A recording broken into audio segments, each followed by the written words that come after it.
Saudara-saudari yang terkasih, salam jumpa kembali. Kita masih membahas seputar Ekaristi.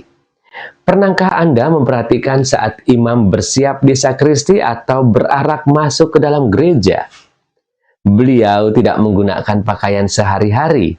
Beliau mengenakan jubah yang berlapis-lapis, seringkali terlihat berat dan sangat resmi. Mungkin kita berpikir, kenapa tidak pakai kemeja biasa saja supaya lebih santai? Tapi disinilah letak harta karunnya. Busana yang dikenakan imam, yang disebut busana liturgi, bukanlah seragam kerja atau sekedar tradisi kuno. Busana itu adalah simbol bahwa saat misa dimulai, sang imam sedang menanggalkan identitas pribadinya. Beliau tidak lagi berbicara sebagai dirinya sendiri, melainkan bertindak in persona Christi dalam pribadi Kristus. Mari kita lihat satu persatu lapisan jubah ini dan pesan apa yang ingin disampaikan kepada kita. Saudara, lapisan pertama yang paling dasar biasanya adalah jubah panjang berwarna putih yang menutupi seluruh tubuh, yang kita sebut alba. Kata alba sendiri berasal dari bahasa Latin yang berarti putih, albus. Alba adalah simbol dari kesucian dan kemurnian. Bukan berarti imam itu adalah manusia tanpa dosa. Alba justru mengingatkan kita semua pada kain putih yang kita terima saat kita dibaptis. Ini adalah simbol bahwa kita semua telah dicuci oleh darah Kristus. Saat imam mengenakan alba, tubuhnya seolah berkata, "Tuhan, bersihkanlah aku agar aku layak melayani di altar-Mu yang suci." Dan bagi kita yang melihatnya, alba adalah pengingat bahwa kita semua diundang untuk menjaga hati tetap bersih dalam perjalanan iman kita. Saudara-saudari, setelah alba, imam akan mengalungkan sebuah kain panjang seperti selendang di lehernya. Inilah yang disebut stola. Kalau Anda perhatikan, warna stola selalu berubah mengikuti warna liturgi yang kita bahas sebelumnya. Stola adalah simbol otoritas imamat. Tapi otoritas dalam gereja itu unik. Bukan otoritas untuk memerintah, melainkan otoritas untuk melayani. Stola melambangkan gandar atau kuk yang dipasang di bahu hewan penarik bajak. Ini adalah simbol tugas berat namun mulia yang dipikul imam untuk menuntun umat kepada Tuhan. Saat melihat stola, kita diingatkan bahwa menjadi pemimpin dalam iman berarti menjadi pelayan bagi sesama. Dan lapisan paling luar yang paling mencolok, yang lebar dan berwarna-warni disebut casula. Casula berasal dari kata bahasa Latin casula yang berarti rumah kecil. Mengapa disebut rumah kecil? Karena jubah ini, karena kain ini menutupi seluruh tubuh imam, seolah-olah imam bersembunyi di dalamnya.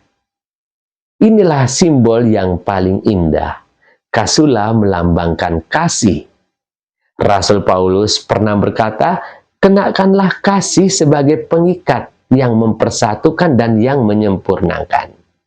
Nah, casula menutupi alba dan stola, yang artinya semua tugas, semua otoritas, dan semua kesucian tidak ada gunanya jika tidak dibungkus oleh kasih. Warna-warni liturgi yang kita lihat di gereja terpancar paling kuat melalui casula ini. Saat imam mengenakan casula hijau, kita melihat kasih yang bertumbuh. Saat merah, kita melihat kasih yang berani berkorban. Saudara-saudari, sekarang coba bayangkan pemandangan utuh di altar. Kita melihat warna hijau di casula imam, di kain altar, dan di dekorasi. Di atas meja altar yang melambangkan Kristus ada lilin yang menyala sebagai terang dan piala emas yang menanti diisi.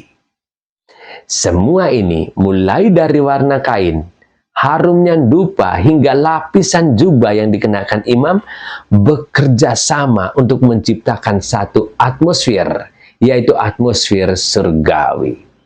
Kita diajak untuk meninggalkan sejenak kebisingan dunia di luar sana. Simbol-simbol ini adalah cara Tuhan berkata, "Aku ingin kamu merasakan kehadiranku tidak hanya lewat telinga, tapi lewat matamu, lewat penciumanmu, dan lewat perasaanmu." Mungkin kita pernah bertanya, lalu apa hubungannya busana imam dengan saya yang duduk di bangku umat? Saudara, setiap kali kita melihat imam mengenakan busana lengkapnya, itu adalah undangan bagi kita untuk juga berpakaian secara rohani. Sebelum misa, tanyakanlah pada diri sendiri, apakah aku sudah mengenakan alba, yaitu niat yang bersih? Apakah aku sudah mengenakan stola, yaitu kesiapanku untuk melayani keluarga, komunitas, dan sesamaku?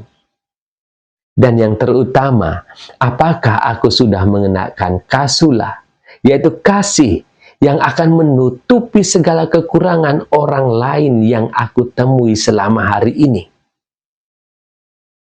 Saudara-saudari, Ekaristi adalah sebuah perjamuan yang sangat kaya. Warna liturgi memberi kita suasana hati. Simbol-simbol di altar memberi kita arah. Dan busana imam memberi kita teladan tentang penyerahan diri. Mari kita tidak lagi memandang misa sebagai upacara yang kaku. Pandanglah misa sebagai sebuah karya seni ilahi, di mana Tuhan adalah senimannya dan kita adalah bagian dari keindahan itu. Ketika kita memahami makna di balik apa yang kita lihat, maka setiap misa akan menjadi penemuan harta karun yang baru bagi jiwa kita. Selamat merayakan misteri iman, dan biarkan hidup kita menjadi simbol cinta Tuhan yang paling nyata bagi dunia.